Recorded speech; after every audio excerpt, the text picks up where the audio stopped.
Assalamualaikum warahmatullahi wabarakatuh. Video ini kita masih membahas tentang asas-asas hukum peradilan agama.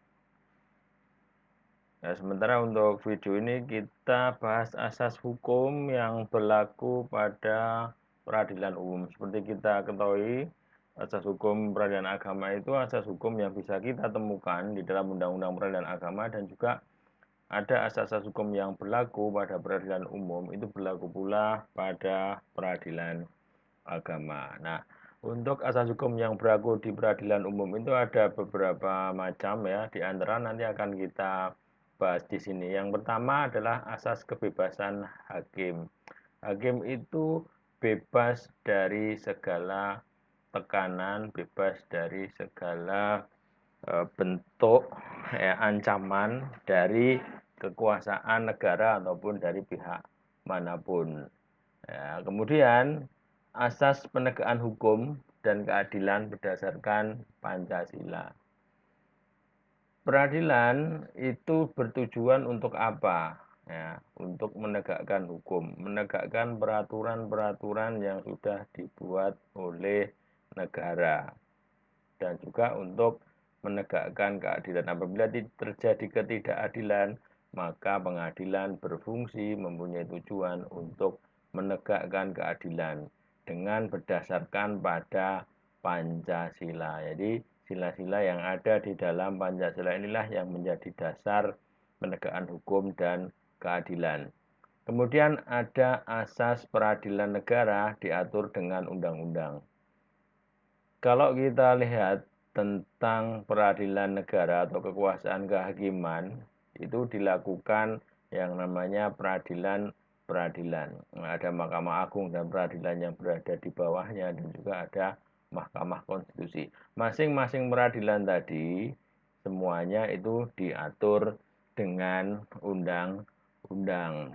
Kemudian asas berikutnya, asas hakim wajib menggali, mengikuti, memahami nilai-nilai hukum dan rasa keadilan yang hidup di dalam masyarakat. Nah, kewajiban ini adalah terhadap perkara-perkara yang dihadapi oleh hakim tidak hanya berdasarkan pada hukumnya semata. Kalau kita lihat dari asas ini, hakim juga perlu menggali, mengikuti, memahami nilai-nilai hukum dan rasa keadilan di dalam masyarakat.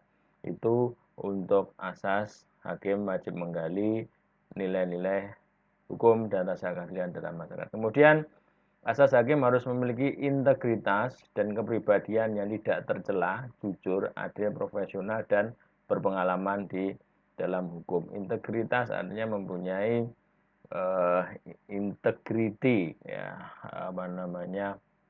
integritas itu bisa dikatakan mempunyai kemampuan yang tegas, jelas. Nah, kepribadian yang tidak tercela, ya, tidak pernah melakukan perbuatan-perbuatan pidana maupun tentang kesusilaan, jujur, ya, tidak dikenal sebagai seorang pembohong, adil, ya, memberikan keadilan, profesional, ya, melakukan segala sesuatu berdasarkan dengan keahliannya, berpengalaman di bidang hukum, ya, mempunyai pengalaman-pengalaman yang di dalam penyelesaian perkara-perkara berdasarkan hukum yang berlaku.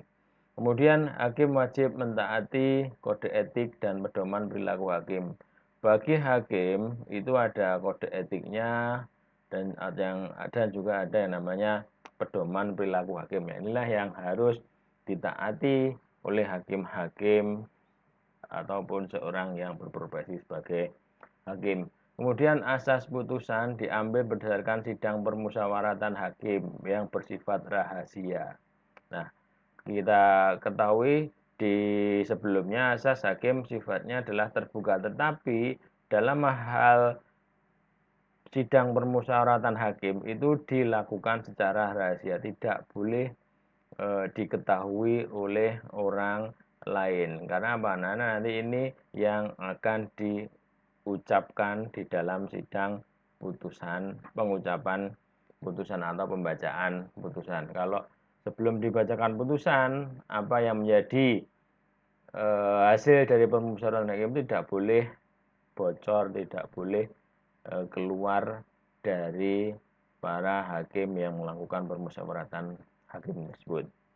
Kemudian asas pihak yang berperkara mempunyai hak ingkar terhadap hakim memeriksa perkara. Hak ingkar ini artinya seorang bisa menyatakan tidak benar terhadap tuduhan yang dilakukan. Nah, hak ingkar ini tentunya harus disertai dengan bukti. Kalau hak ingkarnya itu ternyata tidak disertai dengan pembuktian yang cukup, pembuktian yang meyakinkan, berarti hak ingkarnya tadi dikatakan tidak benar. Kemudian, asas hakim wajib mengundurkan diri apabila terkait keluarga atau kepentingan langsung maupun tidak langsung dengan perkara. Hakim memeriksa suami atau istrinya, hakim memeriksa anaknya, ya, itu berkaitan dengan hubungan keluarga, hakim wajib mengundurkan diri ataupun kepentingan langsung maupun tidak langsung. Ya. Hakim misalkan dalam perkara yang diperiksanya, si hakim mempunyai kepentingan terhadap perkara yang diperiksanya sehingga bisa mengakibatkan keputusannya itu menjadi tidak adil atau berat sebelah. Kemudian hakim bersifat pasif, ya ini sama dengan yang ada di dalam Undang-Undang Peradilan Agama. Hakim tidak boleh memeriksa perkara tanpa ada pengajuan dari pihak-pihak. Kemudian asas berperkara tidak harus diwakilkan, jadi boleh wakilkan dengan kuasa ataupun maju sendiri. Hakim harus mendengarkan kedua belah pihak. Masing-masing pihak, penggugat tergugat, diberikan hak yang sama, ya, didengarkan keduanya. Kemudian asas beracara dapat secara lisan maupun tertulis. Nah, dalam hal pengajuan gugatan itu bisa dilakukan secara lisan, bisa juga secara tertulis. Kemudian ada asas nebis in idem, itu artinya perkara yang sudah diperiksa oleh pengadilan dalam tingkatan yang sama terhadap perkara, pokok perkara, kemudian pihaknya sama, itu tidak boleh diperiksa kedua kali oleh pengadilan yang sama tingkatannya, itu namanya nebis in idem. Nah, demikian untuk asas-asas yang berlaku pada peradilan umum. Terima kasih. Wassalamualaikum warahmatullahi wabarakatuh.